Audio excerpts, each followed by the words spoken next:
Hey guys, this is Ty Company here. Welcome everybody to today's live stream. Today is November 6th, 2023. Welcome everybody to today's show of the live stream. And for today's episode, we're going to be talking about one of the crazy stories that was requested by Humane, uh, a few other people. It's called The Crazy Knife Man Story. And what that's about is back when I was at my first job working at the movie theater, uh, there was one time where I was sort of like, I guess, promoted or switched to a position where I was working at that movie theater's kitchen. And our movie theater had like a kind of almost like a full end kitchen, but we were making like, pizzas, hot dogs, sandwiches, nachos, um, a few other things. I think like salads and a few like other things here and there. But during my time there, at first, I, or at least I would say probably the majority of the time when I was there, I worked as a dishwasher, and then I did eventually become like a fry cook there, and then I was like, I think they call it an expediter, or kind of like where you look at the food and then prepare like sauces, and you put sauces with the food, and then you put it up on like a hot, uh, some people call it a hot plate or a hot tray or hot bay, basically a counter that has like a heat lamp on top. But anyway, we had all kinds of crazy people working in the kitchen at that point. And this must have been probably like 2015, maybe a little bit of 2016 as well. But I think 2015 was probably the majority of the time. And, even though I worked starting there back in 2014, we had all kinds of crazy people. And we had this one person who's basically this character of the Knife Man is based on. And he was sort of a younger guy. I think he was older than me at the time. I want to say I was probably like, oh God, was I even like 20 yet? I probably was like maybe 18 or 19 at the time, maybe. And I remember I was working at the as a dishwasher at the dishwashing station with big machine where you have a tray and they have prongs, and you basically put the plates and the knives and forks and trays along these like prongs to hold everything up.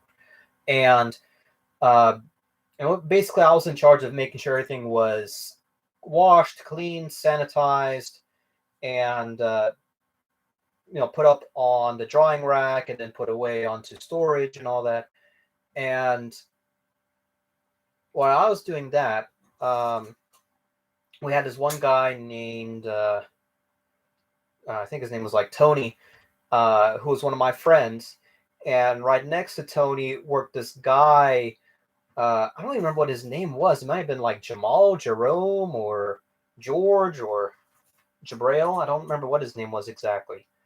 Um, but the guy was always kind of like in his own world, kind of acting a little, I guess, almost like moody. Not like completely, out of his mind, but like in a position where he was like listening to music, and his mind would be focused into the music that was playing while he was doing his work. And we called him a knife guy because he was probably one of the type of people who was like didn't really care about knife safety and how you go about carrying knives in the kitchen or in a restaurant kitchen, I guess, or movie theater kitchen to be more specific.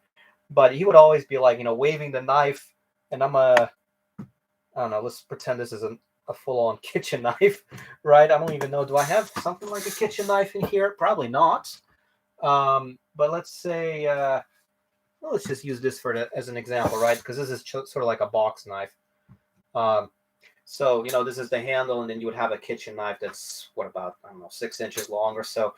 And he's like waving the knife around, and one day, because he's like waving the knife around, and then he would go like on a cutting board, like if we're cutting like vegetables, he'd go like bam, bam, and like because I'm not gonna whack the table right now because everybody's asleep. But imagine I'm like going full force, hacking away at the cutting board, and Tony's just like looking at the guy like, oh hello, and uh, this guy was full on had I think he had like headbuds in. They even like the guy was kind of sneaky at the point where he had headbuds in and like nobody cared because we had the first kitchen manager who came up with the menu worked a little bit and then he wanted like higher pay or something and they didn't meet at ends and he left. Then we had a huge period where we didn't have a manager, and which was sort of part like where we kind of started at this uh, time period, I guess, where we had, I'm gonna call him George because I don't know his name. George is like hacking away, and then one time I'm working at a dishwasher and I'm like a little far away from, like, pretend this is like your box, because what you do is you push the tray into this contraption that has like a box around and it closes the box and it has like a kind of like a windmill design where it closes the box and the thing starts spraying detergent and water and everything. So anyway, I close the box, I'm moving to the side away, and George just takes the freaking knife and just chucks it full force at the dishwasher. Like the machine. I'm like, what in the world? And I'm like, this guy's crazy out of his mind. And the guy didn't even care. And luckily I was far away. And Tony was like,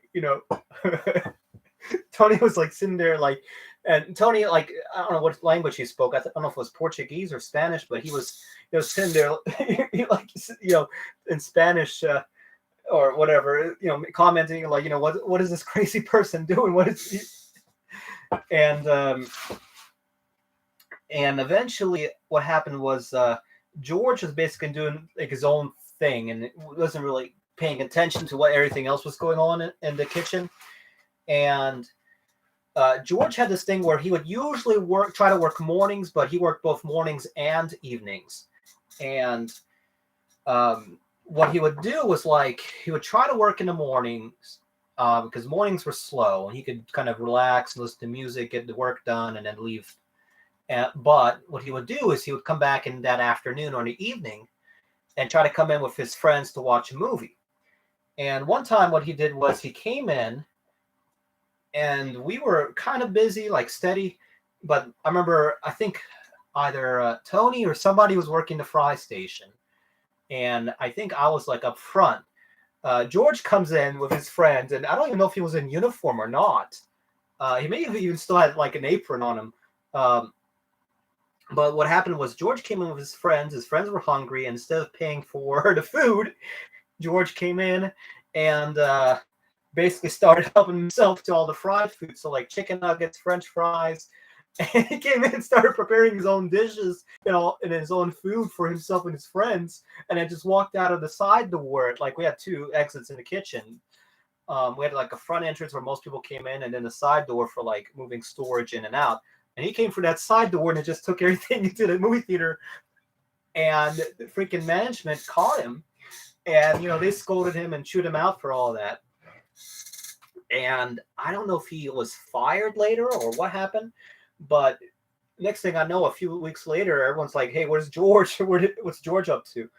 And freaking George decides to, out of all things, go to work for the local newspaper company.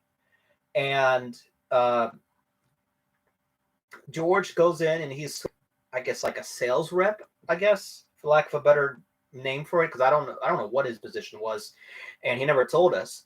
But what he would do is like he would come into the movie theater and it's like, hey, have y'all been reading the news lately? And he would start talking about what he knows or what he's heard of from the news, and basically starts reading off the newspaper.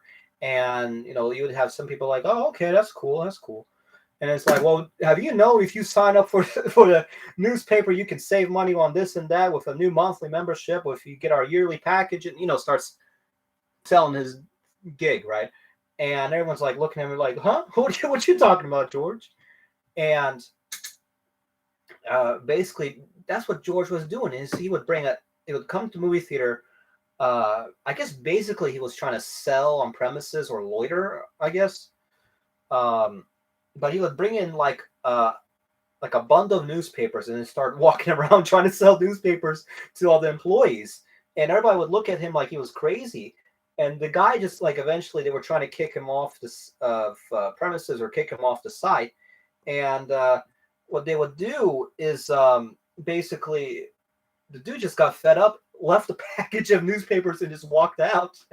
And then we just thought that was the funniest thing, and everybody just went over, started reading the newspaper, and we never saw George from there. And then apparently George had like other jobs. He went to work for like an electrical company trying to sell electrical supplies and services, like, oh, you need to change a light bulb, we can come to help, all kinds of different side gigs. And we never knew what happened to him. And later what we ended up hearing was a weird story that apparently George came in with some family or something, and while he was watching the movie, they kind of like told him he was like let go or fired.